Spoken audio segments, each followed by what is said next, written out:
የአሜሪካንና የኢራንን ንግግር ተከትሎ የእስራኤል ፖለቲከኞች በከፍተኛ ቁጣ ተሞልተዋል። ጠቅላይ ሚኒስትር ቤንያሚን ኔታንያሁ ላይም እየወረዱባቸው ይገኛሉ።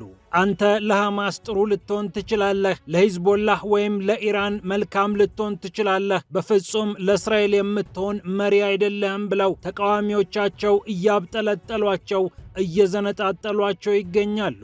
የኔታንያሁ የካቢኔ አባላትም ንግግሩ ለእስራኤል አደጋ ነው፣ ክፋት አለው እያሉ ይገኛሉ። ጉዳዩን እንመለከተዋለን። ይህ እንዳለ ሆኖ የአሜሪካው ፕሬዝዳንት ዶናልድ ትራምፕ ቭላዲሚር ፑቲንን ከሩሲያ፣ ሺጂንፒንግን ከቻይና አድንቀዋል። ስለ ኢራን ሰላም ሲያወሩ ነው ይህንን ያሉት።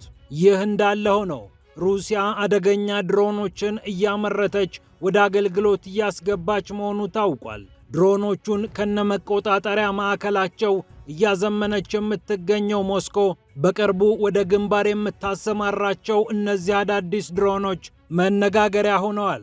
በየትኛውም የአየር ጸባይ የሚሰሩ በክፉ የአየር ሁኔታ ሰማይ ላይ ጸንተው መቆየት የሚችሉት እነዚህ ድሮኖች ከወዲሁ ትኩረትን ስበዋል። የሩሲያ ድሮኖች ይበልጥ እየተራቀቁ መምጣታቸውም ተረጋግጧል። ይህ እንዳለ ሆኖ የኔቶ ወታደራዊ አዛዥ ከእንግዲህ ከተሞቻችን ስጋት ውስጥ ናቸው፣ ተደላድሎ መተኛት የለም ብለዋል። ከዚህ ቀደም ጦር ልከን የትም ቦታ ተዋግተን ወደ ሀገራችን በሰላም እንመለስ ነበር። ካሁን በኋላ ግን ከተሞቻችን በሰላም የምናድርባቸው አይሆንም፣ ቀጣዩ ጊዜ ከባድ ነው ሲሉ ተደምጠዋል። እኒህ ቁልፍ ጀነራል ከሩሲያና ከቻይና ይመጣሉ የተባሉት ሚሳኤሎች ክፉኛ ያሳቅቃሉ ሲሉም እውነቱን ፍርጥ አድርገውታል። እንመለከተዋለን። ይህ እንዳለ ሆኖ የሩሲያ ጦር ኃይሎች በዶኔስክ ነፃ ያወጧትን ከተማ ይፋ አድርገዋል። እንዲሁም ከባለቤታቸው ጋር ወደ ሰርግ ሲያመሩ ታግተው በአጋቾች እጅ ገብተው የነበሩት ጀነራል ሞታቸው ተነግሮ ሀገሪቱ ደንግጣለች። ስንቱን ያተርፋሉ፣ የታገቱትን ያስመልሳሉ የተባሉት ጀነራል ናቸው እንዲህ አይነት ነገር የገጠማቸው። ይህንንም ይዘናል። ፒያሳ ኔትወርክን ስትከታተሉ ሁሉንም በጥልቀት ታገኛላችሁ። ፒያሳ ኔትወርክን ሰብስክራይብ፣ ላይክና ሼር በማድረግ የፈጣን የተአማኒና የጥልቅ ዘገባዎች ቤተሰቡን ስንል በአክብሮት ጋብዘናል። ብስራት ከፈለኝ ነኝ።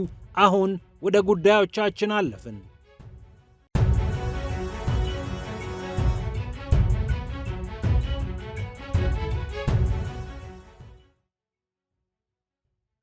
የኢራንንና የአሜሪካን ንግግር ተከትሎ ፖለቲከኞች ኔታንያሁ ላይ እየወረዱባቸው ይገኛል። የእስራኤል ዴሞክራቲክ ፓርቲ መሪ የሆኑት ያይር ጎላን በኔታንያሁ ላይ የሰላ ትችት አውርደዋል። ለእስራኤል በጣም ከባድ ማለዳ ነው አሉ። በጠዋቱ መልእክታቸውን ሲናገሩ እስራኤሎች ከከባድ ሁኔታ ጋር ከእንቅልፋቸው ነቅተዋል። ኔታንያሁ ለሐማስ ጥሩ ሊሆን ይችላል፣ ለኢራንም መልካም፣ ለሂዝቦላህም ደህና ሊሆን ይችላል፣ ለእስራኤል ግን በፍጹም ጥሩ አይደለም በማለት ያይር ጎላን ተናግረዋል። የኢራን መንግስት ሕይወት እንዲያገኝ ትንፋሹን እንዲያረዝም ኔታንያሁ ሚና ተጫውቷል። የቴህራን ወሳኝ የኒኩሌር መሠረተ ልማት አሁንም በአቋሙ እንዳለ ነው፣ አልተነካም የሚሉት ያይር ጎላን የእርሳቸውንና የሀገራቸውን ጭንቀት አስተጋብተዋል። የኔታንያሁ የካቢኔ አባላትም ተመሳሳይ አስተያየቶችን እየሰጡ ነው። የሀገሪቱ ብሔራዊ ደህንነት ሚኒስትር የሆኑት ኢታማር ቤን ግቪር በዚህ ስምምነት አንገዛም ብለው ከተናገሩ በኋላ እንዲሁ እንደርሳቸው አክራሪ አቋም እንዳላቸው የሚነገርላቸው የፋይናንስ ሚኒስትሩ ቤዛሊል ስሞትሪችም ተቃውሟቸውን አሰምተዋል። ይህ የሰላም ንግግርና ስምምነት ለእስራኤል እጅግ በጣም መጥፎ ነው ብለዋል። ሀገራቸው ከአሜሪካ ጋር በመሆን የኢራንን መንግስት እንዳዳከመች የሚያነሱትና በዚህም አሜሪካ የተጫወተችውን ሚና ያደነቁት እኒህ ሚኒስትር ኢራን የኒኩሌር የጦር መሳሪያ እንዳይኖራት ማድረግ እንደሚያስፈልግ ተናግረዋል። ሆኖም እስራኤል አሁን ብቻዋን ትጋፈጣለች፣ የኢራንን መንግስት የማውረድ ብቸኛ ኃላፊነት ላይዋ ላይ ሊወድቅ ይገባል ሲሉም ተናግረዋል። እንደ ኤኤፍፒ ዘገባ ከአሜሪካ ጋር በመሆን በጣምራ የከፈትነው ዘመቻ ያስገኘው ውጤት መና መቅረት የለበትም ሲሉ የፋይናንስ ሚኒስትሩ ቤዛሊል ስሞትሪች ተናግረዋል። ቤዛሌል ስሞትሪች ልክ እንደ ኢታማር ቤንግቪር ሁሉ በብሪታንያ እና በተለያዩ ሀገራት ማዕቀብ የተጣለባቸው በዌስት ባንክ እና በጋዛ በሚፈጽሟቸው ነገሮች፣ በሚናገሯቸው ድርጊቶች እንዲህ አይደረግም ተብለው የተወገዙ ፖለቲከኛ ናቸው። በኔታንያሁ ላይ ከበድ ያለ ጫና በማድረስም ይታወቃሉ።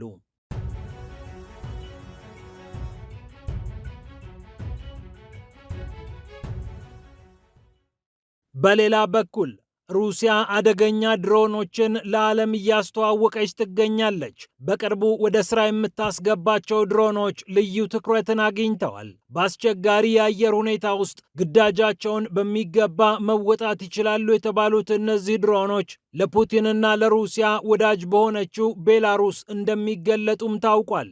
የቤላሩስ 2026 የብሔራዊ ደህንነት አውደ ርዕይ የቀጣዩን ትውልድ የጦር መሳሪያዎች እንደሚያሳይ ይጠበቃል። የሩሲያ ድሮኖችም ይነግሳሉ ተብሎ እየተጠበቀ ይገኛል። በቀንም በማታም በክረምትም በበጋም ብቃት ያለው አገልግሎት መስጠት ይችላሉ የተባሉት ሶኮል የስለላ ድሮኖች ዘርፈ ብዙ አገልግሎት እንዳላቸው ተነግሯል። በኤክስ ቅርጽ የተሰሩት ንፋስ እንዳያወዛውዛቸው፣ ዳመናው እይታቸውን እንዳይከልል ተደርገው ተሰርተዋል የተባሉት እነዚህ ድሮኖች በቅዝቃዜ እስከ ኔጌቲቭ 40 በሞቅታም እስከ 50 ዲግሪ ድረስ ሳይረበሹ ስራቸውን መስራት ይችላሉ ተብሏል። 3 ሰዓታት ያህል ሰማይ ላይ ጸንተው መቆየት የሚችሉት እስከ 100 ኪሎ ሜትር ድረስ በሰዓት መብረር የሚችሉት እነዚህ ድሮኖች ለሲቪልም ለወታደራዊ አገልግሎትም እንዲሆኑ ተደርገው ተበጅተዋል። በአደጋ ጊዜ ለጦር ሰራዊቱ ድጋፍ ለመስጠትም እንዲያገለግሉ ተደርገዋል ነው የሚለው የስፑትኒክ ዘገባ።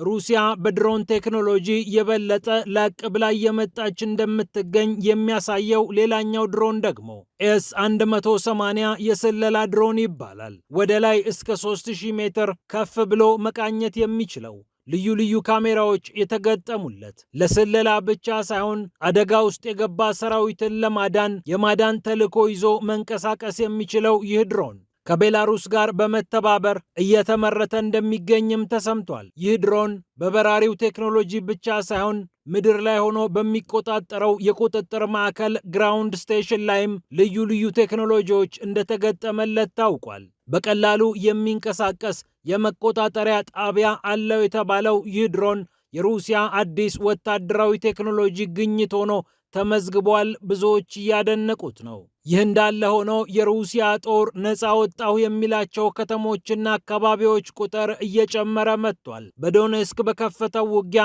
የሩሲያ ጦር ኃይሎች አርቲዮማ የተባለችውን አካባቢ መቆጣጠሩን የመከላከያ ሚኒስቴር አሳውቋል። ቮስቶክ የጦር ክፍል ከ330 በላይ የሚሆኑ የዩክሬን ወታደሮችን ገድዬ ይህችን አካባቢ ተቆጣጠሬያለሁ ሲልም አሳውቋል። ሲቨር የተባለው የጦር ክፍል 235 የዩክሬን ወታደሮችን፣ ሴንተር 290፣ ዛፓድ 220፣ ያግ 140 እንዲሁም ድኔፐር 50 የሚሆኑ የዩክሬን ወታደሮችን መግደላቸውን አሳውቀዋል። ከ453 በላይ የዩክሬን ድሮኖችን ሰማይ ላይ አክሽፍ ያለው የምትለው ሩሲያ ፍላሚንጎ የተሰኘው ዩክሬን ሰራሽ ክሩዝ ሚሳኤልም እንዲሁ አየር ላይ ተመቷል ስትል አሳውቃለች።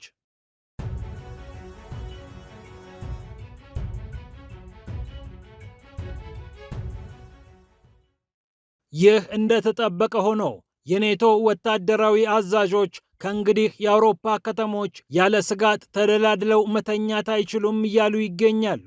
እነዚህ በአውሮፓ ቀጠና የአውሮፓን ሰላምና ደህንነት እንዲያስጠብቁ በኔቶ የተወከሉ ወታደራዊ መኮንኖች የተናገሯቸው ነገሮች በአውሮፓ ምን ያህል ስጋት እንደገባ አመላካች ነው ተብሏል። ከቢዝነስ ኢንሳይደር ጋር ቆይታ ያደረጉት ሰር ጆን ስትሪንገር የተባሉ በኔቶ የአውሮፓ ቀጠና ምክትል አዛዥ የሆኑት ወታደራዊ መኮንን የብሪታንያም ይሁኑ ሌሎች የአውሮፓ አካባቢ ከተሞች አሁን ስጋት ላይ እንደወደቁ አብራርተዋል። ከዚህ ቀደም በመቶዎች ኪሎ ሜትር የሚቆጠር ርቀት የሚጓዙ ሚሳኤሎች ስጋት ሆነው ነበር።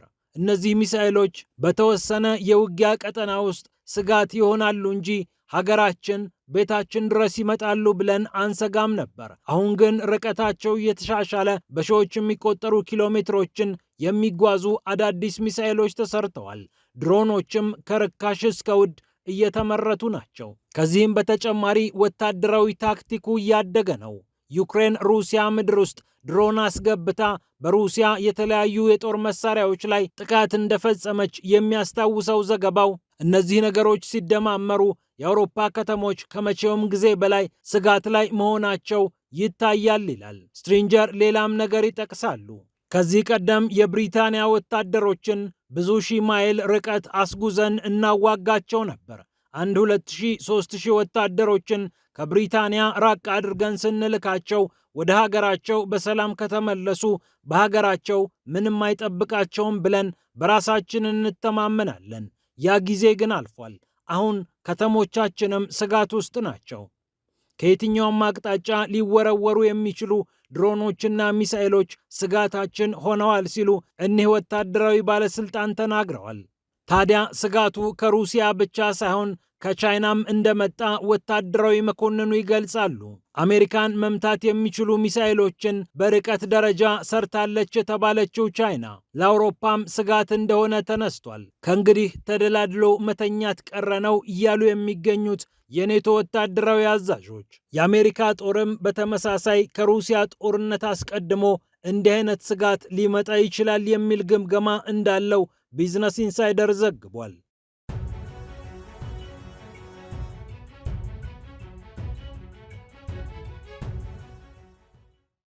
በመጨረሻም ጡረተኛው ጀነራል ከባለቤታቸው ጋር ወደ ሰርግ ስነ ስርዓት እየሄዱ በነበረበት ጊዜ የተፈጠረው ነገር በአሳዛኝ መልኩ ተደምድሟል።